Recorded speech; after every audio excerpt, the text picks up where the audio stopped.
And then I remember when I went down south these are the kind of things that I consider racism. I went down south and it was raining, and I saw the hotel. I was with one of my girlfriends, and it said vacancy. So I said, oh, there's a vacant hotel. So we pulled up to the hotel. A woman came to the door, and she started waving her hand. I said, what the matter? She said, oh, we don't take your kind here. I bust out laughing in the woman's face. She must have thought I was nuts. She said, I said, what do you mean you don't take that? Well, you got to go down the road about 20 miles and they take your kind.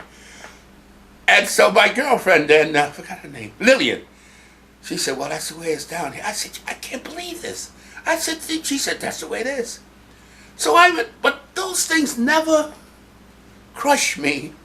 They never made me feel inferior. I always said to myself, how could somebody feel they're better than me because the skin is a different color? It was fascinating to me. Now that's what I call racism. That is racism. When you deny a person the ability to live their life and function like an American citizen, that's racism. But all this stuff about the white man holding me back and I can't get ahead because of the white man, that infuriates me. I remember the first time when I opened a store in New York City, and Joe Weider now, he's my guru. And Joe says, well, you know, Leroy, we better open up in Harlem. Because, you know, that's where all the black people are. He said, you do better business. I said, Joe, no, I'm not opening. You know, sometimes I laugh at myself. I said, I'm not opening in Harlem.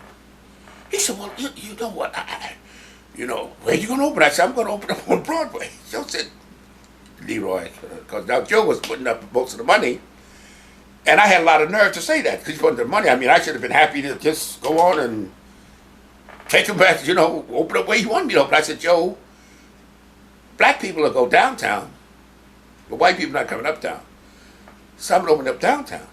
Joe said, oh, God, there he goes. See, that was before the civil rights movement. That's why I don't believe in this racism stuff. Like, bullshit. Do all you can do. You ain't got time to worry about racism. I was the most profitable store on all of Broadway. There are none of those other stores around me as popular as I was and did as well as I did. Because you know why? I didn't go there with the weight on my shoulder that I'm not going to do well because I'm black. And even Joe, now Joe of all people, is not he hadn't got a racist bone in his body, but he felt under the circumstances that I wouldn't do any business because most of the people are white. And I told him, I said, Joe, you know something? If you go in there to do business, stop crying the blues about what race and color you are, you do well. Joe said, okay. And he was so exasperated with me, he could have killed me because he wanted something a little more safer. He thought I'd go down there and make a fool of myself. But I knew I was going to go do all I could do.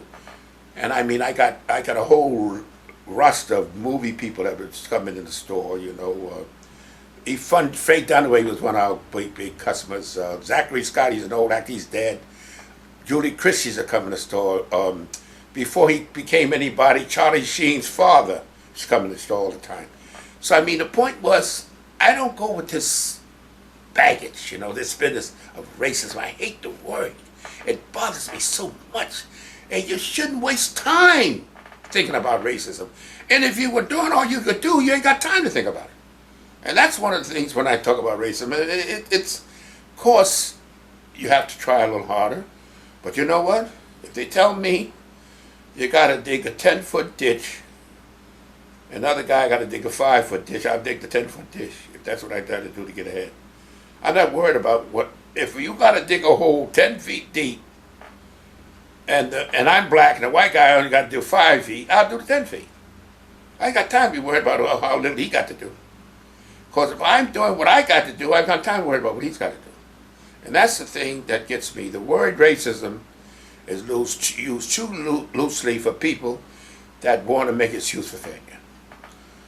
And, well, I talk too much. You know that, don't you? I'm what you call windy.